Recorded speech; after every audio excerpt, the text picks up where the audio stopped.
one Flooded Strand, passing over to Zacharia. Leading off on Urza's Saga, arguably the most powerful card in this big Affinity deck. Yeah, this is a relatively new matchup to Modern. What are we thinking off the jump here, David McDarby? Who do you like? Who would you want to be? Whose seat would you like if you were playing this match? Well, so Jesse's playing a 4-color Rhinos deck, the classic kind of modern, cascade into Crashing Footfalls. But, she's got some Tidebinder's main deck, a lot of Bone Crusher Giants, some more elementals in forms of endurance, and then one copy of that Oko the Ringleader. So a lot of cards that have a lot of colors attached to them. Meanwhile, Zacharia is playing Affinity. This isn't small, like attack you with a cranial plating, whatever, early on Affinity. This is solid Simulacrum Synthesizer Affinity, where once you have this blue 3-mana artifact in play, then you just cast all these 7-mana artifact spells, but they don't cost 7 mana. They cast 0 mana half the time. So that's really fun to see. This Urza Saga on turn 1, which normally isn't where you want to play because it's hard to activate the ability. It does let you find Lava Spur Boots, which I think is my most exciting card in this whole matchup to see play. It's a lightning grease, but also attacks them. It gives them power. It's great. Like, I have doubted that card a lot playing Modern. So right now, not a lot has happened yet. So right now, if I was Jesse, I'd be like, what is going on here? It's Urza Saga on turn 1 and Island. Those aren't normally the lands you see next to each other in that order, in that turn ordering. So it's really cool to see that this Affinity deck doesn't do a lot until they play the synthesizer itself, and then everything's crazy then.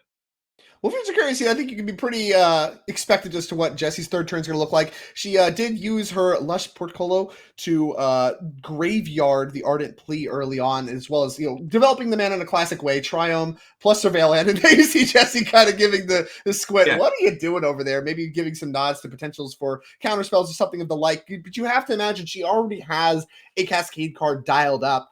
If she's willing to reach for discarding Ardent Plea like she did so aggressively, and she sure does. It's going to be Shardless Agent here, which, as you mentioned, kind of the classic look for Rhinos, a deck that also had something banned out of it recently in the form of Violent Outburst. Now, Shardless Agent's still sticking around, probably the best one left over as we go cascading looking for footfalls.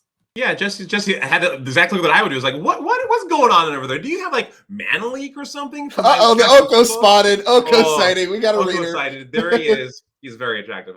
So Jesse's like, I'm just, what? I don't know what you're gonna do, but I will just put 10 power and 10 toughness on the battlefield and just start off with that and see where you go. And of course, Zacharia is like, you know what? It resolves. There's no counter spells in Zacharia's deck like at all anywhere. So like you can kind of play that game until the jig is up. But the Rhinos deck isn't really a reactive deck. It's I'm gonna play my creatures. Sometimes they kill your creatures, but most of the time they're just big creatures for 3 mana. So here we go, and we'll see what's up. So now I would imagine Zacharia is maybe going to like land cycle, this Adaloxel. It's actually a Sojourner's Companion, but I like calling it X-Long because I mean, that's what it is. It's what it objectively. I mean, it says Salamander. It's not telling the whole story. Yeah. I mean, I think I see a bunch of copies of like Ornithopters and stuff dialed up in Zacharia's hand, holding a lot of these cards in hand, maybe to potentially set up for his own big explosive turn. Like you mentioned, the Sojourner's Companion being just a 4/4, that's going to line up pretty well against Rhinos, right? These can line up to trade, and then you can make some constructs which are maybe bigger than Rhinos. Like this is going to be about who can assemble the larger creatures on the board, which I mean, you can say what you want, but that's very much what Magic is classically about, even though these two decks are going about it in unfair manners in very different ways, one with artifacts, one with these kind of cheating free spells style setups. Both these decks really are just trying to assemble a lot of power very quickly for cheap. And so we'll see what Zacharia can dial up for his turn 3. Yeah. Springleaf Drum is the find off Urza's Saga. Yeah, so Jesse does have a lot of creatures in your deck, but she also has reactive spells, Fire and Ice, Force Negation, Solitude, a lot of interaction spells to go with these 4/4 these creatures. Zacharia, his deck is kind of just a well-oiled machine. It does one thing. It wants to get a synthesizer in play, and then the game's kind of already decided at that point how many artifacts can Zacharia play. Like, can Jesse interact with the synthesizer a lot? Not a lot of ways to interact with it once it's resolved. She does have the Force Negation, Stop It, which is the only target you ever want to hit in this deck is synthesizer. So we're going to see how this matchup is against. And now Zacharia can play all these 0 mana spells, which then lets him play maybe, a Thought Monitor or something to try to bridge the game. But it looks like he'll be casting something, counting up the artifact count. You got to do that all the time when playing with and against Affinity. How many artifacts do you have on the battlefield? Do you have Metalcraft? Turns out Zacharia does have Metalcraft. He does have Metalcraft. We got Metalcraft. So we get the mana floating from Saga. That's what the die is going to represent right there. So we have 3 mana. We're going to spend 1 to play a Frogmite. So we had Affinity for artifacts. We had 3 artifacts. That one cost 1. So Urza Saga mana down. We have 2 mana left over and 4 artifacts in play. That's only 6. I believe we can play an island and play a Thought Monitor if that's the Yep. direction we want to go. And we'll It see exactly feels what we want to do. yeah, because he's there. missing Zacharia's missing the synthesizer, so he just got all these cards to try to get to that point. So yeah, play some monitors here, and he's probably take a fair amount of damage. But Zacharia's 2/2s cost 0, and Jesse's 2/2s make 8 more power and toughness. So like they each have 2/2s to do various things. But Zacharia does have kind of the later game, I suppose. I'm not actually sure which deck would be favored. It's really all about the synthesizer. Yeah, I mean, if the Affinity's cards can kind of get going and resolve, I think that it has a lot of inevitability. Like if you're talking about both decks top decking, like there's good top decks on both sides. But I do think that Zacharia needs a little bit more to really get going. Like you can't be drawing 7 mana cards with no artifacts in play. Whereas Jesse can really just draw these Cascaders at any point and put a bunch of power in play, provided there is still access to that. Now, this Nettlecyst right now is actually representing a ton of power, right? So this is exactly what we're talking about. Assembling one big creature here to start to try to stonewall the Rhinos is part of the equation. Now, Jesse's still willing to attack, so here comes an attack for 10. You're going to look at Nettlecyst, the living weapon, which gives +1/+1 for each artifact and or enchantment. So this one does count Urza Saga. That one can be easy to miss. And it has an equip cost for 2. And after blocks, we're going to go ahead and eat the use Leyline Binding to eat the Nettlecyst. And because of trample, damage will still come through.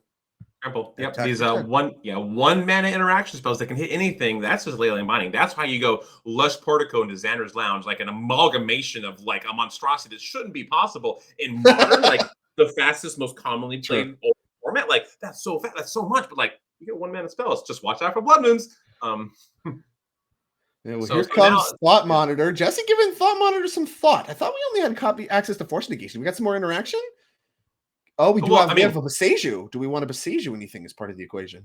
Yeah. Also, Zacharia doesn't know what all Jesse has in their deck. So, like, Jesse can always represent all kinds of stuff. Sure. The Rhinos deck known for its interaction. It's got plenty of stuff. As there's the very powerful card, a feature of the previous Modern Horizons set, Modern Horizons 2, as it is a big affinity for artifacts and kind of like a combination of just a creature with the what's the original like Thought Cast. There you go. Thought Cast. There you go. But on a creature, kind of giving Muldrifter. Muldrifter or Null Drifter, perhaps. Oh, jeez. What is up with that? And two Sojourner's Companions and an Urza Saga. Those are 2 great cards. Has another Thought Monitor's really got things started. Yeah, we got free Sojourner's Companions. Here they come raining down. And now, this is exactly what we're talking about. We've reached this critical mass of artifacts. Zacharia has this incredibly powerful board. And now, here comes Tishana's Tidebinder, I believe. Okay, yeah, we shut down that Thought Monitor. So that one did not draw cards. The second one did not work. And so that matters a ton. Zacharia was really getting things going, but still, I don't know if it's going to be enough. When you're talking about, we just deployed, 8 power, 16 power? I don't know, whatever, 12. Yeah, 12 power is my final number. A ton. Yeah. It's a lot. Now Jesse has some problems to solve. Yeah, so at this point, Zacharia has basically fired the salvos of his deck, and now he's kind of like, well, I will play off the top of my deck. Jesse has a lot of spells in her hand. Also has a Boseiju who endures, so that is a Doomblade for one of those 4/4s. And Jesse has a lot more 4/4s. You get 6 more 4/4s where that came from. So now it's kind of like, oh, am I in the aggro or the control here? I'm up 7 life. You're at 10. I've got a Disenchant, a Doomblade, but maybe I just wait and draw my spells because my spells are more powerful individually than your spells, and maybe Zacharia just draws some more Ornithopters, Maybe just draw some more 0/2. So, like, really, you're in the driver's seat. You're like, I don't know what direction to go. Jesse has decided, you know what? I'm going to be attacking. You don't win games by blocking in Magic the Gathering. So here, crashing in. And she does have access to that Boseiju to, maybe stop one. And Zacharia's like, you know what? I'm going to double block. This. Double block your 4/4 with 2 4/4s. Yeah. Zacharia has seen the trick. He's seen the trick. Yeah. I don't want to get blown out by, I lose my thing and take all the damage again. I'm good on that.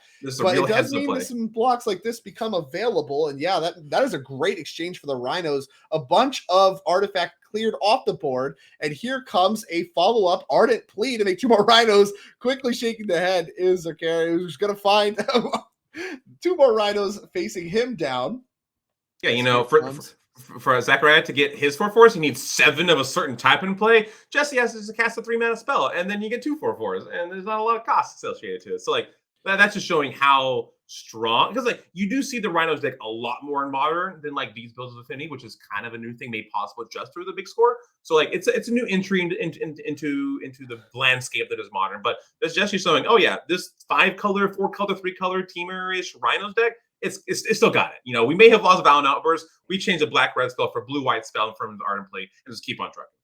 Yeah, an incredible performance from Jesse so far, and looking pretty good in this game. I mean, the Urza Saga can threaten to make some construct tokens that are larger than Rhinos, but with the ace in the hole of the Beseju still available in order to really punch through some trample damage, and this huge attack right now, I mean, Zacharia's really under the gun. I mean, taking 6 face up here. We can make it lethal if we want to use the Beseju now. It looks like we do. And there goes the Sojourner's Companion. There goes Zacharia for game number 1. Jesse PenDragon, a convincing victory over the Affinity deck there in game number 1. And like I said, we talked about all the work that the Affinity deck has to go through to put all of its high power stuff in play versus just spend 3 mana on a piece of cardboard. And guess what? Here's 2 4/4s for your trouble that Jesse's got going on. And I think that differential really showed up there in that game. And I mean, with no, like you mentioned, the Simulacrum Synthesizer or any of those engines really to get started in the matchup, Jesse was able to win, I'd say fairly convincingly there in game number 1. Well, with that, let's take a look at what improvements we can make to the Affinity deck here on Zacharia Bishop's side. Get a quick look at his sideboard. We have 3 copies of Damping Sphere, 3 copies of Pick Your Poison, 2 copies of Cursed Totem, 1 Grafdigger's Cage, 1 Haywire Might, 1 Hibernation, the Gigantha the Wellspring Companion, 1 Orvar the All-Form, a Pithing Needle, and a Relic of Progenitus. Lots of 1-ofs and a few 3-ofs. What do you like here? Yeah, we got all these 1-ups to tune up with Urza Saga. So most of these we won't need. Like Pithing Needle, you're not gonna hit anything. Relic, this is the Teamer's deck is hitting the graveyard. It's not doing any Archon of Cruelty shenanigans for that Orvar to really get his juice in there. The 1 copy of Hibernation is really funny to me. I would probably think about bringing that in. Hibernation is a instant for 2U, which is return all green permanents to their owner's hand. So it hits the Rhino tokens, they're green, but it also hits, your the 2/2, the Starless Agent. It does bounce that for them to cascade again. So it does buy a fog a turn. Maybe it like does some other things, but I'm not sure about that. Curse Totem doesn't really have anything to hit. Pick Your Poison is good against all these ley lines of the guild packs. This deck isn't doing that. Some Teamer Rhinos decks do the ley line silence synergy. This is more of a control 4-color Rhinos deck, so I'm probably not warning that either. Damping Sphere is curious. Damping Sphere makes spells cost 1 more for each other spell that players cast that turn. And so if you're cascading, you are by definition casting another spell that turn. So you could bring in Damping Sphere, but it's not like a cold hard, like a KO, because Jesse can just wait another turn and for 4 mana then cast the Crashing Footfall. So it does fog a little bit, but not a lot. So I honestly don't think Zacharia needs to bring it a whole lot in for, because Zacharia's Affinity deck is so an engine. It does one thing, it's artifacts in play, then plays big chonker artifacts. Anytime you dilute that, you're paying a real cost. And the 1-mana artifacts don't cost a lot because you can tune up the Saga, but you don't want a lot of those as a matchup. So I actually don't foresee a whole lot of changes from Zacharia's side. Yeah, maybe a little bit of small changes to Hibernation, and really, now that he knows what he's up against, more transparently can kind of navigate his draw to be a little bit more explosive. I think is certainly part of the equation for him. Jesse PenDragon, on the other hand, let's have a look at her deck and sideboard. And a little bit more going on here. Lots of 1-ups. We have 2 copies of Magus of the Moon, 2 Mystical Dispute, 1 Oko the Ringleader, 1 Questing Beast, 1 Force of Vigor, 1 Wear Tear, 1 Dismember, 1 Knockout Blow, 1 Endurance, 1 Teferi Time Raveler, 1 Inevitable Betrayal, 1 Brazen Borrower, and 1 Fade from History. So 2 2-ofs and all 1-ups from there. What kind of adjustments are we making here against Affinity? Yeah, so Jesse didn't see the synthesizer, but maybe Jesse's aware of this new deck. I just saw it like for the first time like a week and a half ago, so like it's a pretty new thing. So like do you want to bring in any specific things? I don't know about that, but she did see just an Urza Saga Affinity deck, so you're gonna have all the classic hits against that. The Force of Vigor kills 2 things. The Wear and Tear maybe kills 2 things. With Urza Saga being enchantment, you can fuse that. It's kind of like old school Spree. And you can kill 2 things with that. There's some spot removal spells like Dismember can kill 4/4. Endurance can block with Primal Endurance. All these cards, they all kind of do things. But the card that I see here that is just makes my eyes go super wide is Fade from History. This is a card that is 2 GG and it's sorcery. Each player who controls an artifact or enchantment creates a 2/2 green bear creature token. Why? Well, you're helping out your artifact player. Why would you? Oh, then destroy all artifacts and enchantments. So like, if Jesse just casts this card, Zacharia will have basically 0 permanents in play. Like he might have an island in play. But other than that, the game is over. It is GG. So if Jesse can, and it's not like Zacharia can stop it. he doesn't have counter spells. He doesn't have discard. He doesn't have like spells to give us permanents indestructible. It's just dead. He'll just be dead. So like I really see Fate from History being the #1 card, but maybe you can bring in some other interaction, the other interaction spells that only kill 2 artifacts, as opposed to Fate of History, which kills every artifact in Gen.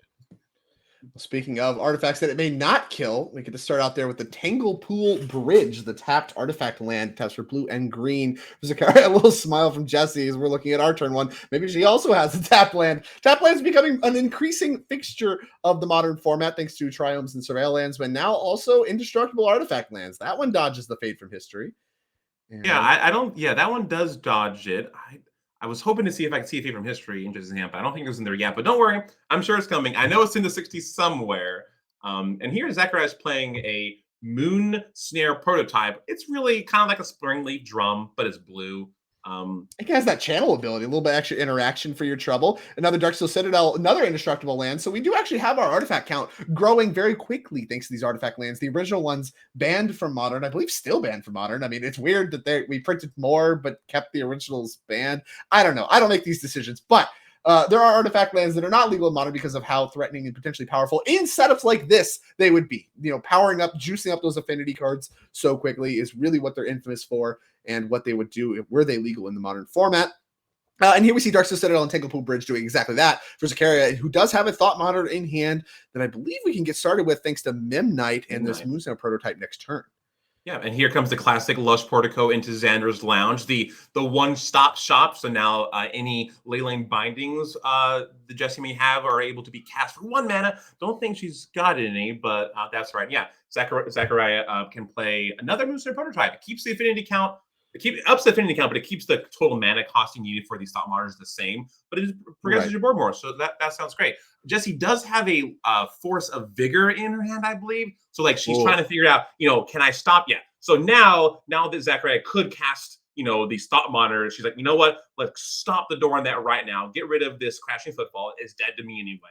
It's not in my deck. Who cares about it? Yeah, so we did that with Midnight on the stack, so we couldn't make some mana there too. So that was actually some really good timing there from Jessie as far as timing the Force of Vigor, because if we waited, the land drop doesn't use the stack, and then Thought Monitor would immediately be on the stack. And that's the kind of card that you're trying to prevent from coming down this turn. And I know maybe at all, like you prevent it entirely as this game goes on.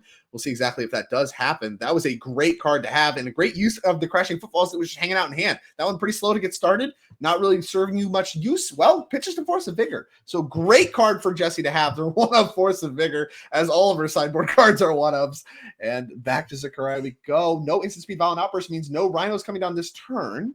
But that doesn't mean that she has nothing to play. As we see Dismember, Wear Tear, Oko, Subtlety, plenty of instants in hand.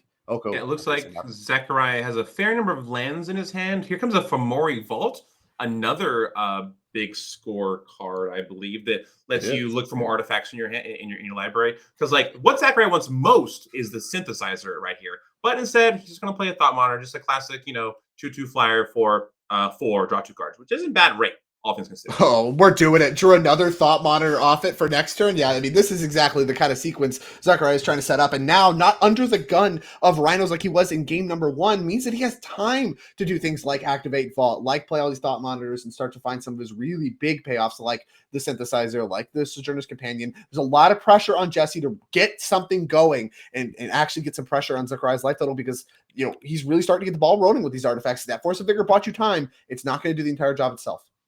Yeah, Jessie really wanted the 3-mana Cascade spell, and Zacharia really wanted Synthesizer in play. Neither of them got what they wanted, but Zacharia's like, you know what? I'm going to draw a couple cards. That's something, because, the cards that he draws with the Thought Monitor can then draw more cards from the Thought and draw more cards, and then that's just kind of going to be out one-for-oneing, this wear, or this tear. Sorry, the tear kills the artifacts, the wear kills the enchantments. The enchantments are no wear, so Jessie teared a new one out of. Oh my goodness, you got me confused. I don't even know what side kills which. I don't know. It's a disenchant. It's gone. It's dead. We killed it.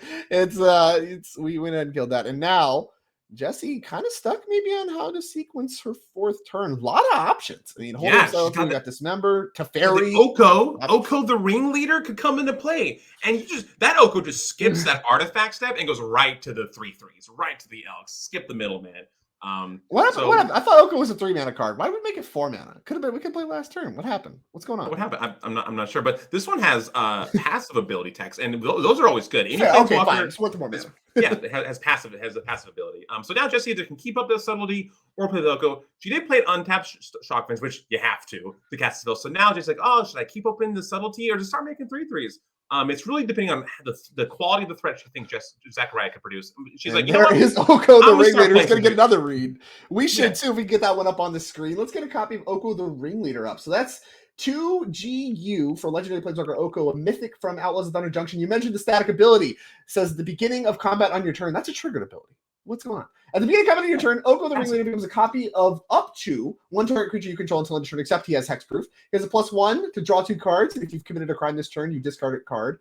Otherwise, you discard 2 cards. -1 creates an elk, which is I believe what we did here. And then his ultimate is a -5 for each of the non-land permanent you control. You create a copy of that permanent. It's, of course, a token. And starts at 3 loyalties. So there you go. There's Oko the Ringleader on screen as Simulacrum Synthesizer is going to be found by Zacharia, the card you mentioned from the big score. We do that is the incorrect token on screen, but that's okay. We don't have any elks. Elks aren't cool anymore, so we're using beasts. So Jessie played her archetypal card, Oko the Ringleader, and so then Zacharia's like, you know what? My turn to play my archetypal card, Simulacrum Synthesizer. This is the card the entire deck is built around. You have this in play, you subscribe to. Okay, yeah, sure, I'll put some lands at the bottom, that's fine. But then whenever an artifact mana value 3 or greater enters the battlefield, you make a Karn structure, and you make this so that Urza or Karn does, and they just get bigger for each artifact you want. So now you just want to slam all these all big chunky artifact creatures. So Sojourner's Companions, Mirror Enforcer, the OG, back again. Love it. Love it. Seven monitor, all of it. Ooh. Yeah, just like start making some big guys. So now,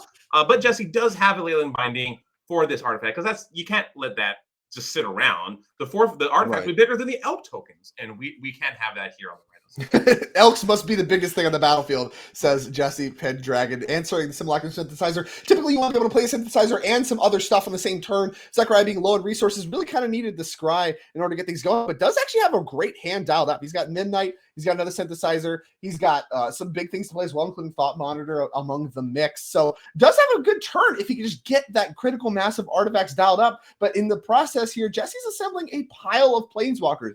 Teferi Time Raveler has joined the mix. Oh, we've got an elephant now. Anything but elks. We're getting the whole zoo except elks. And of course, Oko does not have something. This is going to become a copy of one of the elks and lay some beatdowns for 6. So Oko representing a ton of pressure here. Yeah, Oko is like an old school Garrick Wildspeaker. He doesn't ramp you, but he honestly makes more of pressure than Garrick does.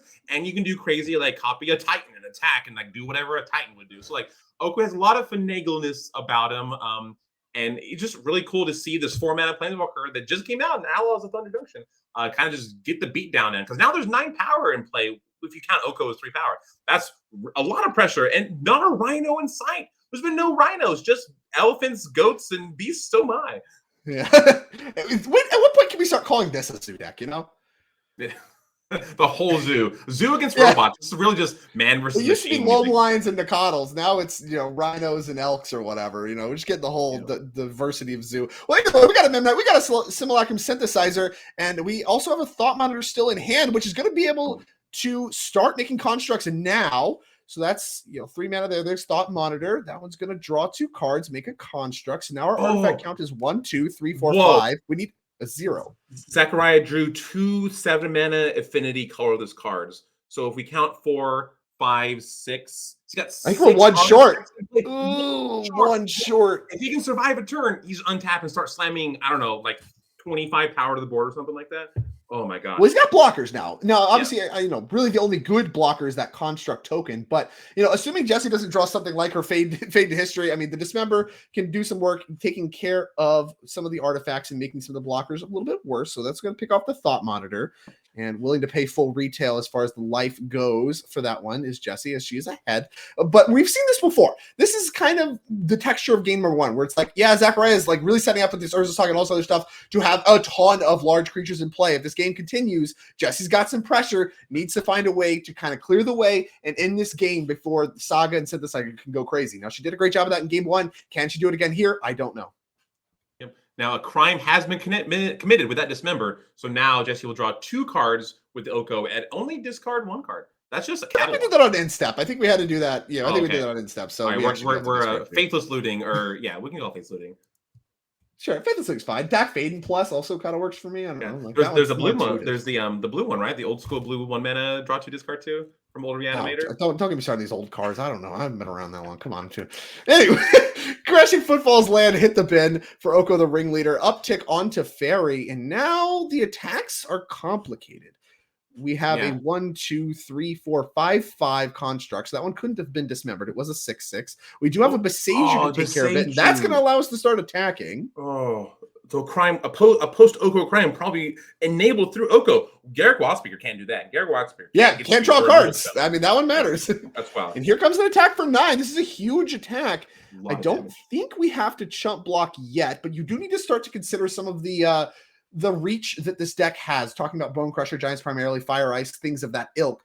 Not normally, that useful at getting, not like Lightning Bolt getting the game over with, but they can get the job done in tandem, especially with, theoretically another attack next turn and all that thing, things like that. You need to plan a few turns ahead. Chumping here might not be the most absurd thing. We'll see if he does want to. Looks like Midnight too valuable. I think having that artifact in play, just existing, is probably worth more than going to 2. Because like going to 8, because going to 8 to 5, because 5 you're out of range of to 2 burn spells.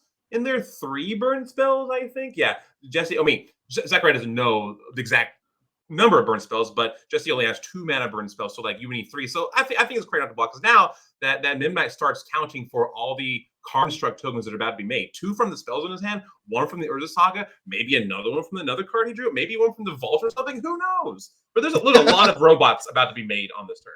Yeah, you mentioned all Zacharia needed to do was untap, and untap he did. Now we really get to see the full power of this Affinity deck. Here comes Mirrored Force number 1. That's going to make a construct token, and that means that future 7-cost artifacts are free, and that is going to manifest right now in the form of Sojourner's Companion. Here comes another Sojourner's Companion. Yeah, Jesse can only look on, and another construct could be made right now by Urza's Saga, and we can also buy Gigantha to discard to Fomori Vault if that's a direction we want to go. Yeah, so now you're seeing the fully armed and operational battle station that is the Simulacrum Synthesizer. And let's see, there are 12 power and toughness from those 3/4/4s, and then these artifacts, he's got 3, 6, 7, 8, 9, 10, 11 artifacts in play. So like, so each is lethal. Very cool. They're easy to beat. Each one is lethal. So like now Jesse's like, wow, things really changed and hurting. And now you're seeing the power of this big artifact deck. I don't think there's a name for it. I call them chunky robots because I like that word. Chunky robots. Because like either you do nothing, you just play like, oh, I have a 4/4 for 5 or something, or you stick a synthesizer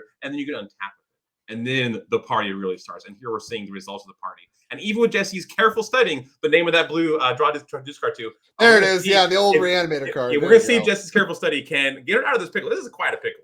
And I'm not sure. I mean, she could commit a crime. She has a Fire Ice we drew. Now, I don't know if we can find, because the equation here, I imagine, for Jesse is, can we find lethal? You're not going to win a game as this game goes on. This is exactly kind of what I was mentioning before. We're talking about who has inevitability. Well, if the Affinity deck's allowed to do this, they certainly have inevitability. Each turn, things are going to get a lot worse for you. As here comes that careful study you mentioned. Subtlety and Land don't seem like they add a whole lot. Yeah, we're just going to discard those right away. Didn't even move those around. No 2 cards. Yeah, the classic mill 2. A little bit worse. What is that? Thoughts? No, that draws a card too. Okay, I'm off it. I don't know. Yeah, so I think Jesse right now, those constructs don't have trample. So like I think Jesse is in the I'm going to hold, wait, and try to hit that fade from history to try to fade the history of this match. Oh my god! From Jesse drew Shadow Spear. Yeah, I think that might be just guaranteed lethal. No matter and the Urza Saga could always have found it too. So like Sure. Yeah, now we get the boots too to give this construct we just made hasty. I think we're probably super dead. Unless we have an uptick to Fairy and the instant speed fade from history. I think that's what we're bluffing here.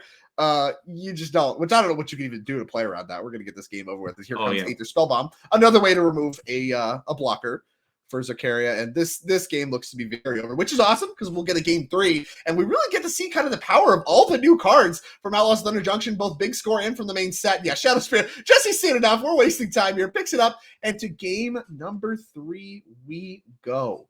And so with that, tied it up has the Affinity, an old deck, which, I can gripe about the name Affinity. It kind of has this long storied history, but for a long time in Modern, it was mostly just a Metalcraft deck with things like Etch Champion and Mox Opal, the now banned Moxen. And now this deck is really returning to the Affinity roots with all of its Affinity cards that have Affinity on them. and Yeah. the new mainstay of Rhinos. Looks to be a pretty close match here. Yeah, it's really you're seeing the previous match in round 6 was just blue versus black red fair magic. Now we're seeing a kind of unfair decks. They're not like completely 100% in the combo sphere, but they're aggregate combo and like the artifact, the affinity deck. You're used to old affinity, old and borrowed affinity, where you borrow some Mox Opals from your friend. But now we're seeing something new in blue affinity with Simulacrum Synthesizer and all these new OTJ cards. So it's really giving this affinity deck a new splash of new paint. And I'm really cool to see like that turn where Zacharia made, I don't know, 33 plus 12, 43 power or something in play, which is wild. But like, I honestly just want to see Jesse cast Fate from History. If that spell hits the stack, I just want to see Zacharia. You just want to see this poor man's career just down the drain. You get a bear. There you go. He signed up with 50 artifacts in the deck. When you do that, you have to be okay with certain facts of life happening to you. You're setting yourself up for that. So like, I want to see that happen, but maybe you see on turn 4 and these indestructible lands survive. You can more effects. I don't know, but like this match is really cool to play, and gosh, Modern feels really good right now, I think. I very much agree with you, and obviously, like I said, Modern Horizons 3 on the horizon. Before these players start the next round, looks like both of them are doing a little bit of sideboards. So let's take a quick, real quick look at both of their sideboards very quickly. We could start with Jessie.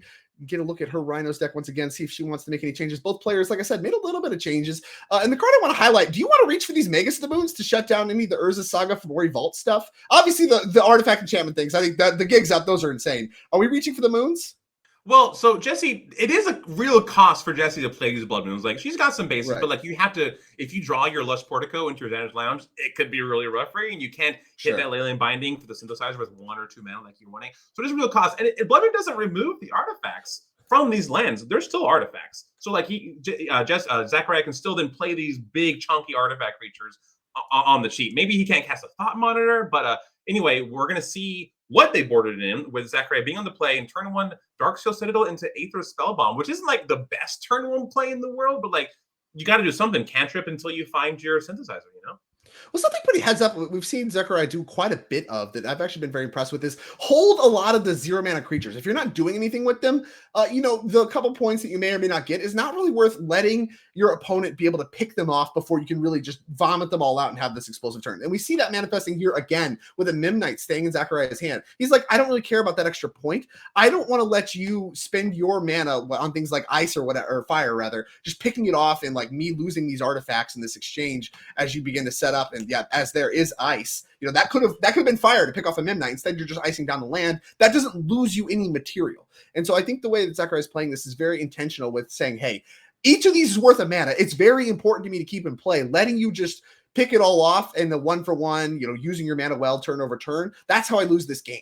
And so instead of trying to leverage those few extra points, holding it in hand, I really like the way he sequenced the turns against Jesse PenDragon. And we'll see if that's going to pay off big time. Is Shadow Spear, another non-creature artifact we get to commit up the artifact count. And now here comes Frogmite, one of the kind of mid-sized affinity creatures.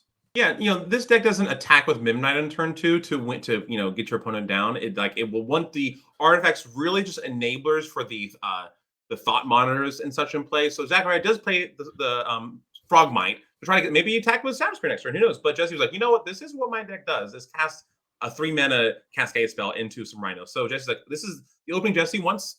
She played 10 power or 8 power and 8 toughness on the board. Maybe attack with the 1 and it's a 5 type. Who knows? I guess through one of those Exalted. Yeah. So Jesse is firmly in the driver's seat right now. So Zacharia really needs to play a blue land and a Synthesizer here is what I guess he's wanting. Maybe a Thought Monitor can help bridge the gap, but there's half the combination with an island in place. So we'll see what's going on next. Yeah, and now that Jesse's tapped out, no fire ices, no kind of just like picking things off in weird spots, we can really start to pop off. That's exactly what Zacharia is doing. Is we added Mimknight to the mix here, and here comes a 1-mana Thought Monitor, going to go for a Subtlety, something that actually works well tapped out. Is Jesse's that one can go top or bottom? That one's on top. Top. Yeah, I'm going to put that one right on top. Thank you. It looks like Mimknight Treasure Vault, the leftovers for Zacharia. So really, that Thought Monitor is what he kind of has going on for the moment. No access to blue mana to bounce any Rhino tokens right now. Maybe a little bit constricted on blue mana. These Darksteel Citadels have a cost.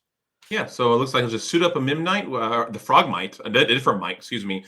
So now it's a 4/4. Now I got a 4/4 Lifelinker, which can kind of trade with a Rhino token for the time being. So Jesse did use 2 cards to stall that Thought Monitor right now, and Zacharia is going to untap and draw the Thought Monitor again. So Zacharia is kind of going to be up on cards if he's able to survive with this lifelink and trading this 4/4. So it's on Jesse to really figure out how to finish the game before Zacharia draws the synthesizers and more cards with these Thought Monitors. Exactly. And this is, like I said, this is the texture that we've seen time and time again. It's, Jesse really needs to get some early pressure. Rhino's obviously very good at that, backed up by a little bit of removal. I mean, you talk about a traditional tempo roll. I would say that's very much what we're doing here. Zacharia, as the game goes on, is going to end up with bigger creatures than 4/4 tramplers. So you really need to leverage the early pressure, leverage your interaction in key spots in order to kind of get your damage through before there's a giant wall facing you down like we saw in game number 2, and game number 1 featured no Rhinos, and that seemed to be a big part of the equation for Jesse losing it. This game has 2 Rhinos on turn 3. We have some stuff already in play, so maybe there's a little bit more of a back and forth, but looks to be a winning position if you're a Jesse PenDragon fan right now.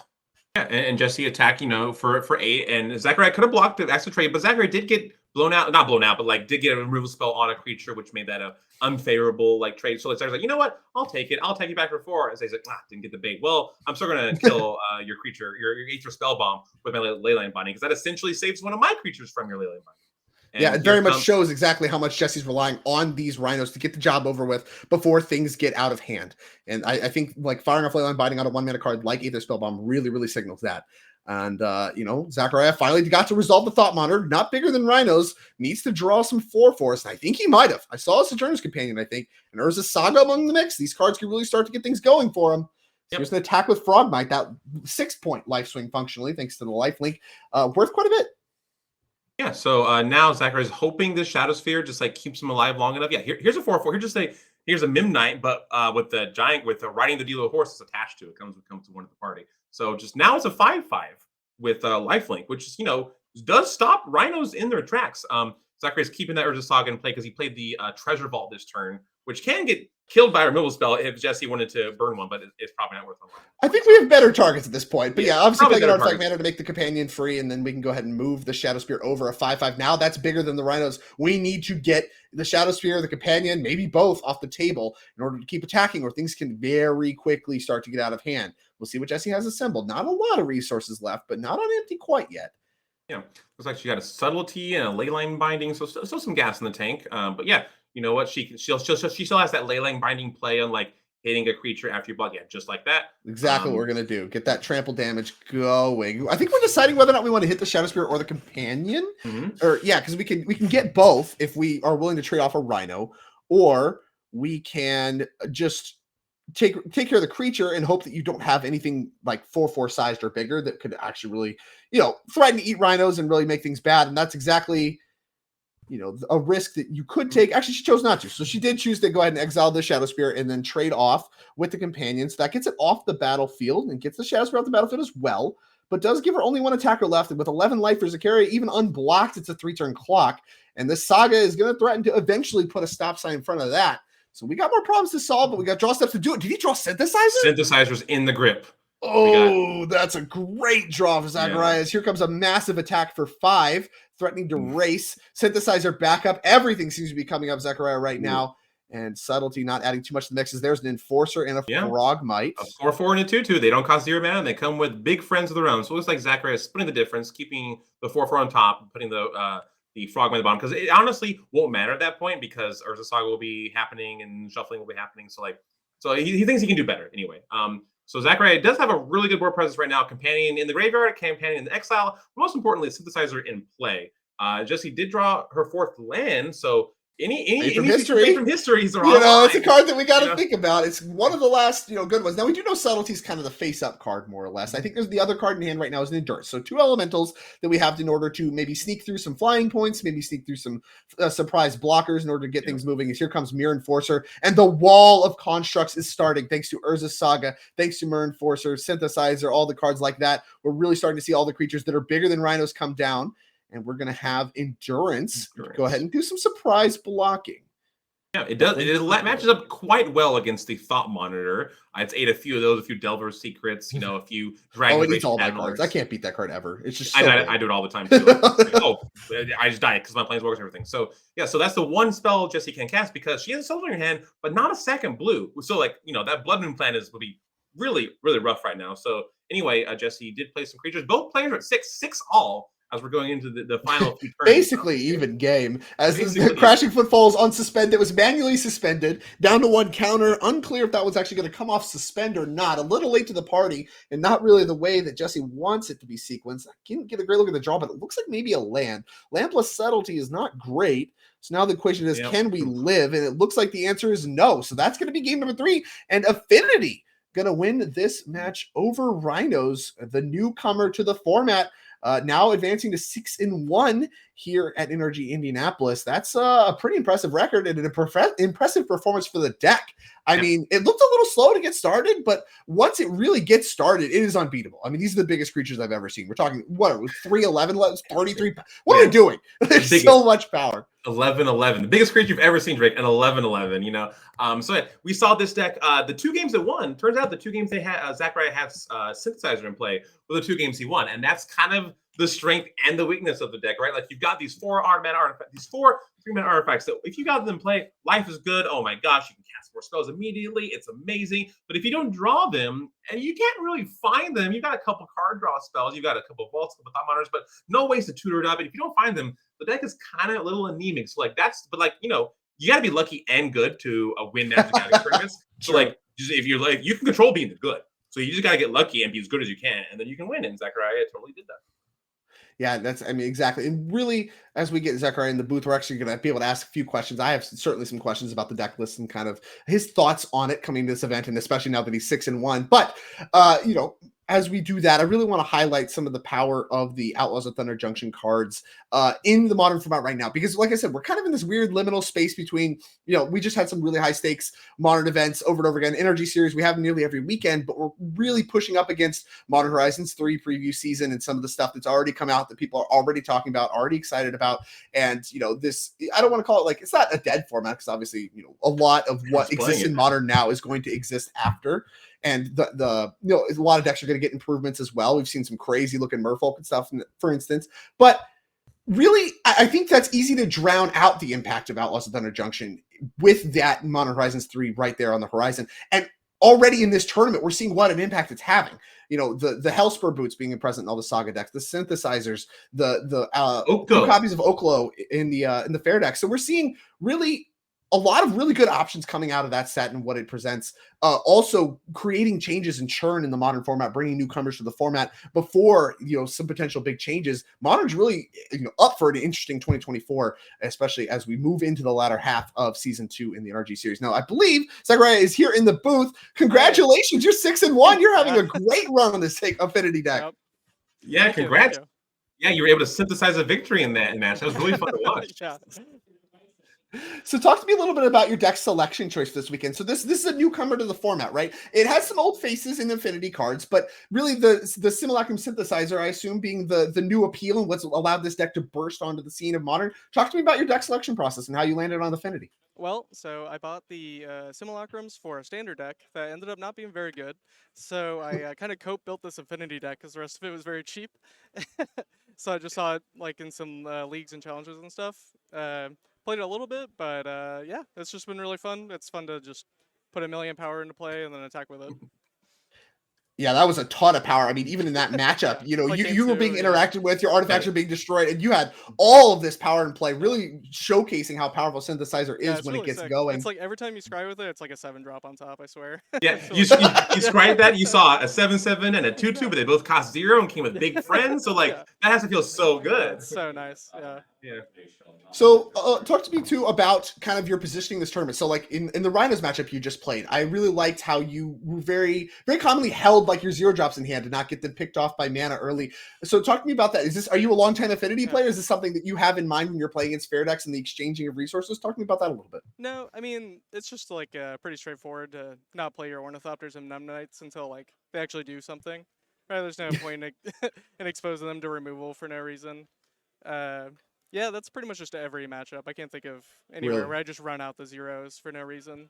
Pretty much always have to. Never want to get some pressure going. All right, okay, fair enough. I'm not playing. If I was playing the instant speed equip artifact that Affinity used to play, I can't remember. Cranial plating. Cranial plate. If I was playing that, I think you'd play him out, but I'm not. So. Yeah, opponent plays a Ragavan, you got a Midnight, you're like, not now, I did not now, fam. 2 Ragavans today, so. So there you go. Yeah. There you go. There you go. Yeah. It's like a removal spell. Yeah, that makes a lot of sense. So it gets a lot of value.